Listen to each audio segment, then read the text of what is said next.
কিরে সুরেশ, কেমন আছিস? ভালো আছি। তুই কেমন আছিস? আজ এতদিন পর ফোন করলি? হ্যাঁ, আমিও ভালো আছি। তুই তো আমাকে ফোন করিস না কতদিন হলো। তুই তো জানিস আমি সারাদিন কাজের মধ্যে থাকি, ফোন করার সময় করে উঠতে পারি না রে। ঠিক আছে, শোন, পরশুদিন আমার বোনের বিয়ে আছে, বুঝলি? তোকে কিন্তু আসতেই হবে।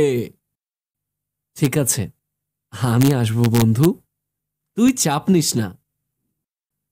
হ্যাঁ, কালকেই চলে আয়। এখানে অনেক কাজ আছে। আমি তোর জন্য হোটেল করে রেখেছি, থাকতে তোর কোনো রকম অসুবিধা হবে না। আচ্ছা ঠিক আছে, রাখছি এখন। ওকে, বাই বন্ধু। মুকুল আমার ছোটবেলার বন্ধু। ওর সাথে আমার লাস্ট যখন দেখা হয়, ওর বোন অনেক ছোট ছিল। পরশু ওর বিয়ে, মানে ভালোই বড় হয়ে গিয়েছে। সময় কিভাবে দেখতে দেখতে চলে যাচ্ছে। যাই হোক, আমাকে যেতেই হবে। আজ রাতে তাহলে গাড়ি নিয়ে বেরিয়ে পড়ব।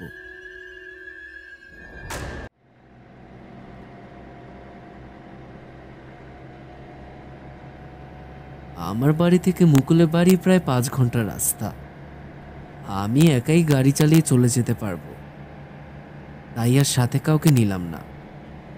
বিয়েও হয়নি আমার, না হলে তো বউকে সাথে করে নিয়ে চলে যেতে পারতাম। রাতের রাস্তা দিয়ে গাড়ি চালিয়ে যেতে আমার বেশ ভালোই লাগে। চারদিকে ঝিঝি পোকার ডাক, আর রাস্তা শুনশান, বেশ গা ছমছমে পরিবেশ।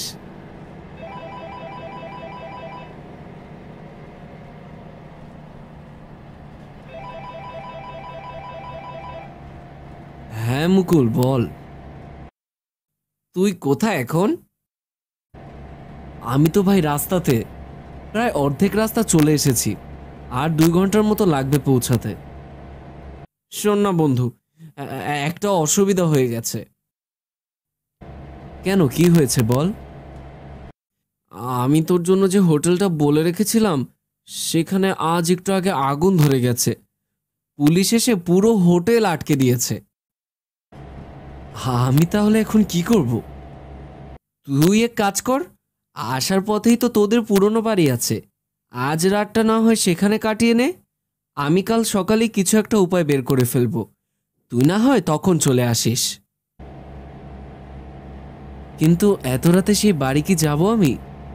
অনেকদিন থেকে বাড়িটা বন্ধ পড়ে আছে। আচ্ছা ঠিক আছে, আমি দেখছি।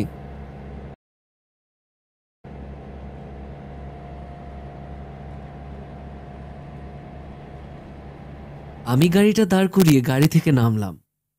রাস্তা একদম শুনশান, কি করব ঠিক বুঝে উঠতে পারছিলাম না।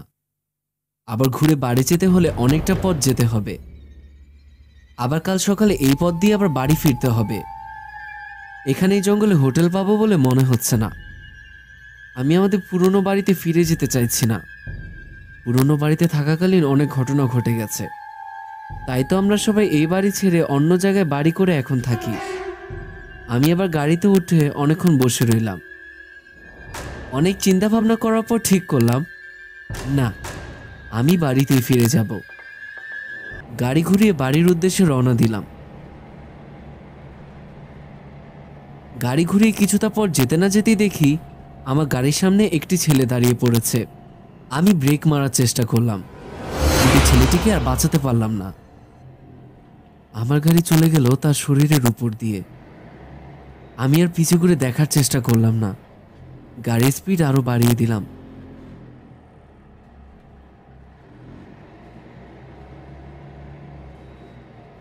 কিছুটা পথ চলার পর দেখি, এ কি, আমি তো আমাদের পুরনো বাড়ির সামনে।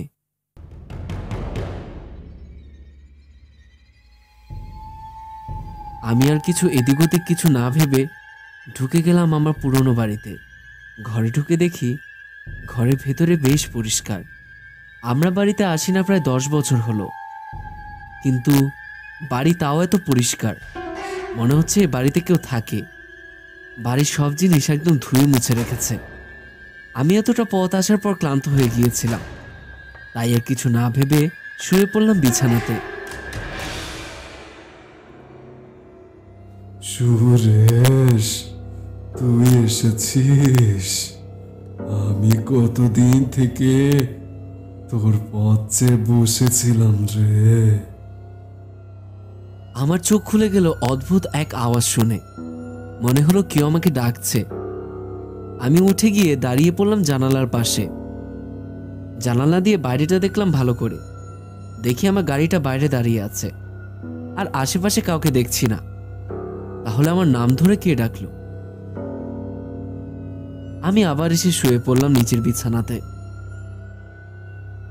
সুরেশ, এই সুরেশ। শুয়ে চোখটা বন্ধও করিনি। দেখি আবার কে যেন ডাকছে আমাকে বাইরের থেকে। কে কে ওখানে? আসছি আমি, দাঁড়াও।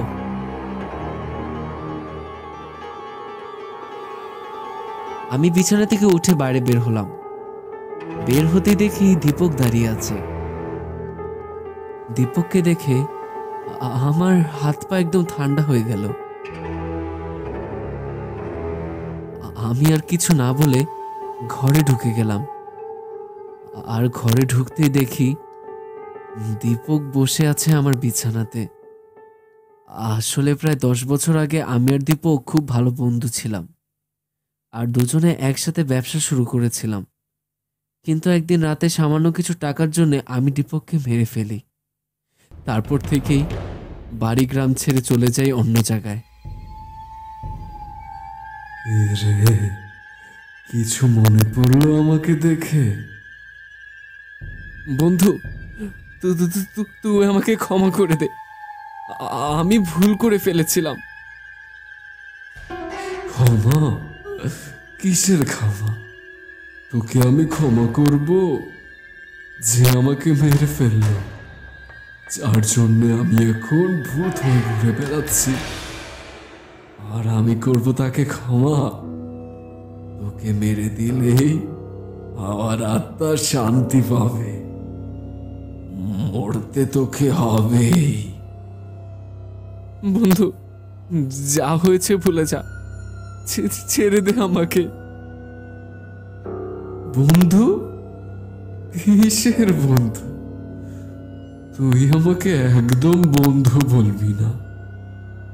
আমি অনেক দিন থেকে এই দিনটার জন্যই অপেক্ষা করছিলাম। আজ আমি তোকে পেয়েছি, তোকে আমি ছাড়বো না। দীপক দেখে একদম রেগে লাল হয়ে গেল। মুখের মধ্যে রক্তের দাগ। মুখ দিয়ে টপ টপ করে রক্ত পড়তে শুরু করলো। আর তারপর হঠাৎ সব শেষ।